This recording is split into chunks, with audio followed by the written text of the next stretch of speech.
that was the biggest turning point in my life when I interacted with the people from Crackverbal, and they told me and how a coaching class would actually help me, mold my GMAT prep.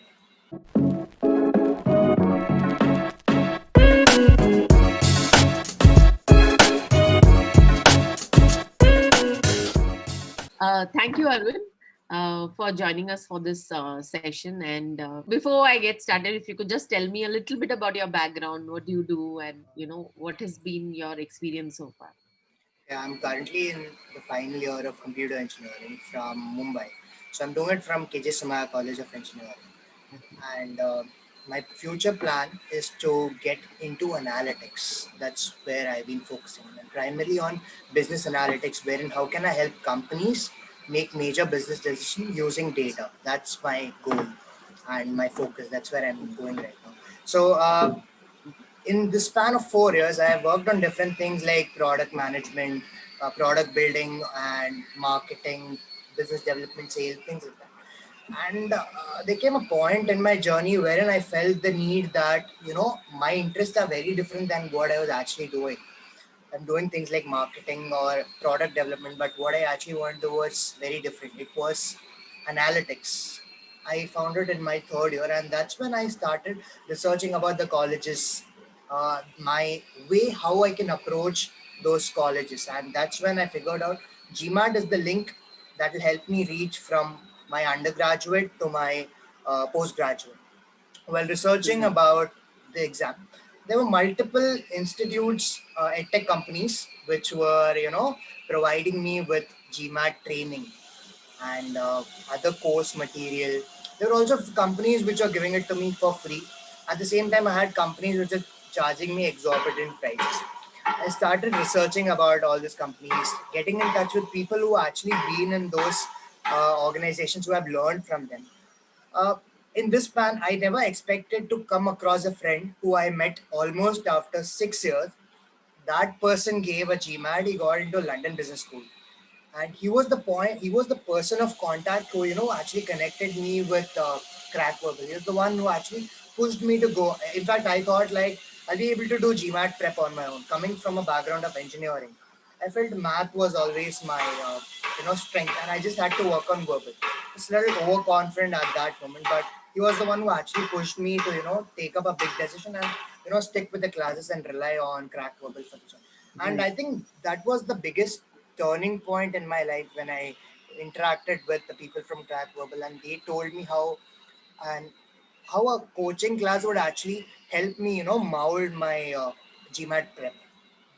That made the difference, I feel. Right. So, what do you do currently at KJ Somaya? Like, what is your undergraduation? My undergraduate is in computer engineering. I'm doing my BTech in computer science.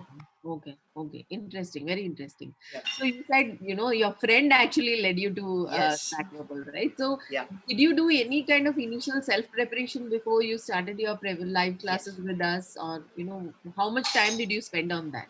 Yeah, every student has that thing that I don't need to rely on someone for knowledge, and I can still go ahead with my preparation. I had the similar mindset. I started with it. I started solving sums on GMAT Club. I used to get like about 3 to 7 questions right out of 10. The number varies, but it's 3 to 7. But after doing it for a month, I realized that Quant was fairly manageable, but verbal was something which I had no control about. And that's when I realized that I needed guidance.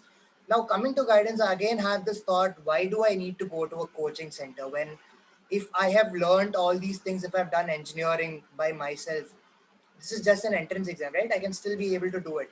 I had that kind of mindset, which I feel most students have. So, uh, when I started doing verbal, I was getting zero. I mean, literally 0 out of 10. That was the state. I still remember my first mock test. It was verbal 13. I did not know any concept. I could hardly solve any questions. If I did, it was by fluke. I did not know the concept you know, that was actually needed to solve those questions. And that made me look out for different classes, and my friend connected me to Crackverbal. Right. So you actually went through our live online option, right? Yes, So yes. this was during the pandemic that you actually took these classes. Yeah, yeah. Okay. So tell me about your, what was the shift in your thought process? And, specifically, you mentioned verbal was your major pain point, right? So Yeah. what was your shift in the way you actually looked at, GMAT verbal altogether? I'll just answer the first question about the pandemic thing. So I was researching about the classes in the month of February and I joined in the month of May. Hmm. So these 3-4 months I was just doing it by myself. That's when I realized that I did not know anything about the verbal section. Math was still manageable, but verbal was something that I had to work on. And I couldn't find any good edtech companies or organizations who would actually help me learn those fundamental things. I might be able to clear the GMAT, but will I have the right knowledge or the right concepts? I that was I was a little skeptical about. So I researched about Crackverbal, found few people from them, connected to them on LinkedIn, spoke to them. They were the ones who felt that it's the right thing for me, and I came up to here. Now, the pandemic was something that helped me to work on my verbal section. I had a lot of time. I wasn't going to college. My college activities were put on hold. Maximum, we had few assignments that would take this couple of hours, and then the entire day I used to study for the GMAT. I just used to do verbal. I never touched Quant. Quant was I just did it for last 1 month. I have a different story for that as well. But talking about verbal, I did it every single day. Hmm. I was doing the verbal online lectures. I used to watch the pre-watch. Went to the classes on Friday or Saturday, Sunday, and then did the entire homework throughout the day. Studied through your materials Hmm. and GMAT club materials. Did everything and did the OG. So those 4-5 months of pandemic were actually the turning point in my entire GMAT journey and my GMAT success story. Right. In terms of the classes, attending those live classes, and I guess you went through all the classes with Arun Hmm. and Arvind, right? Yeah, So yeah, tell me, more about that. Uh, yeah. So in that classes.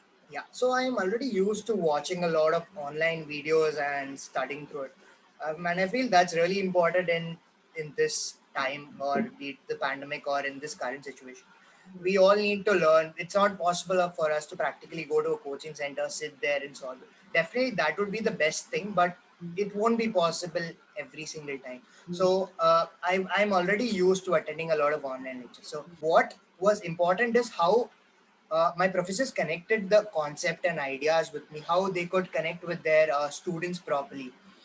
That was the changing point. That's when things started getting on track.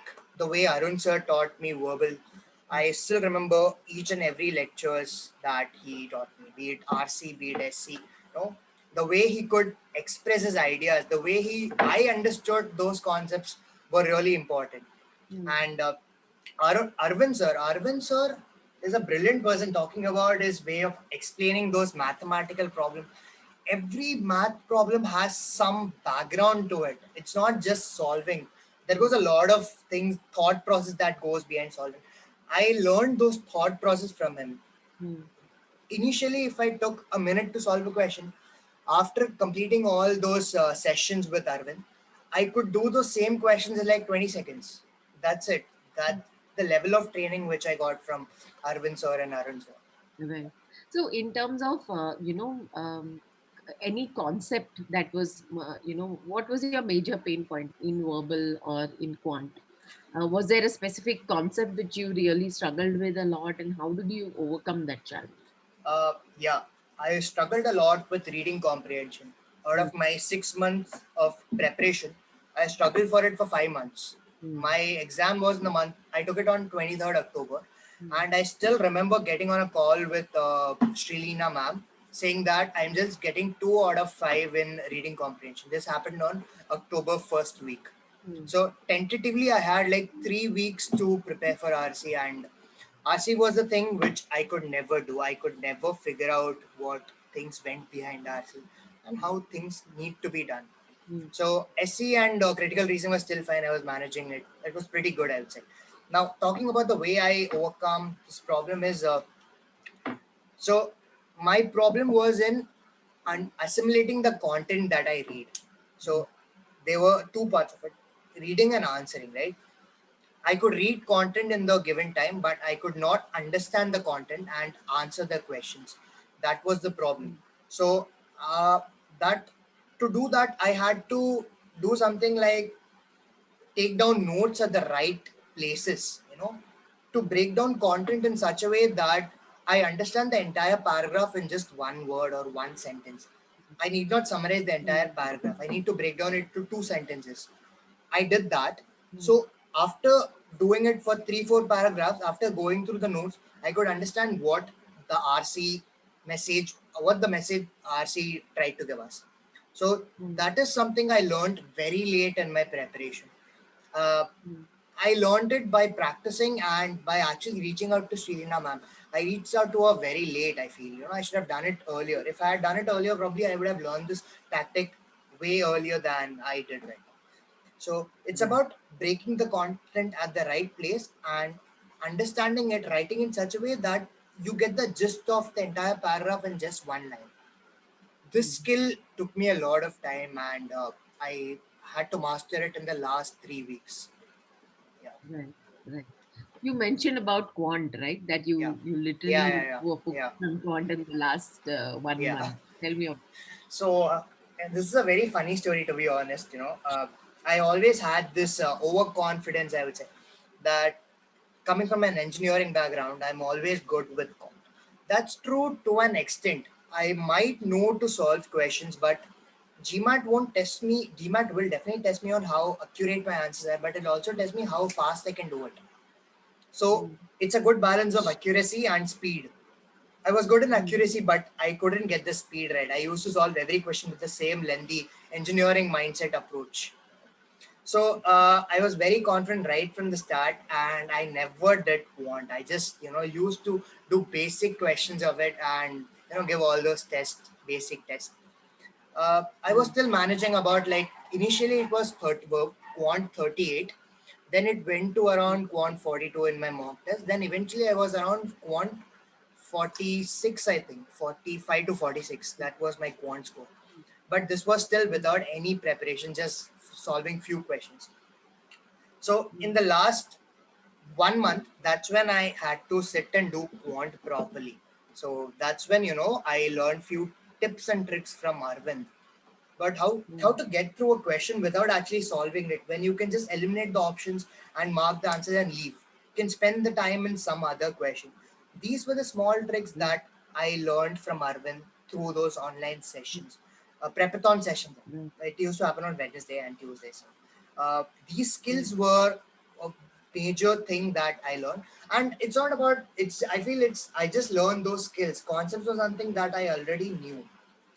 uh, these skills were something that were important to me, and these were the things that actually got my score from quant 45 46 to quant 49.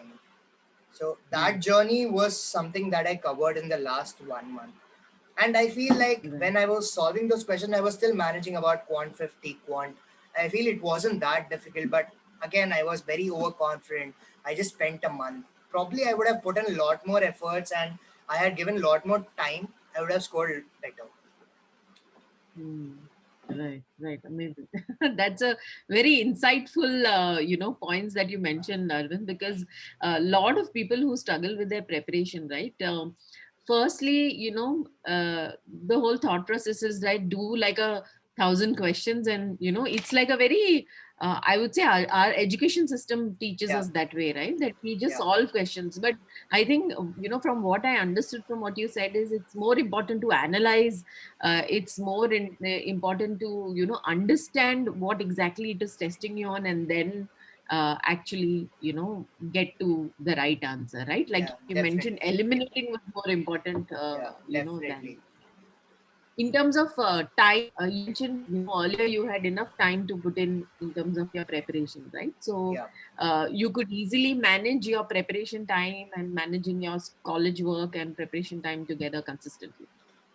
Uh, so the thing was, I started from May, right? May to August was this time when I did most of my preparations. That time I had, like, I didn't have college, I didn't have any activity. I could put a lot of time into GMAT. But after August, I had my placement sessions. Then I had my final year project. Then I had my other Mm, college activities, college assignments. mm, After August, I couldn't spend a lot of time. I was still managing it. It used to be like 2-3 hours a day, but not more than that. Before mm. August, it was like 5-6 hours at a stretch.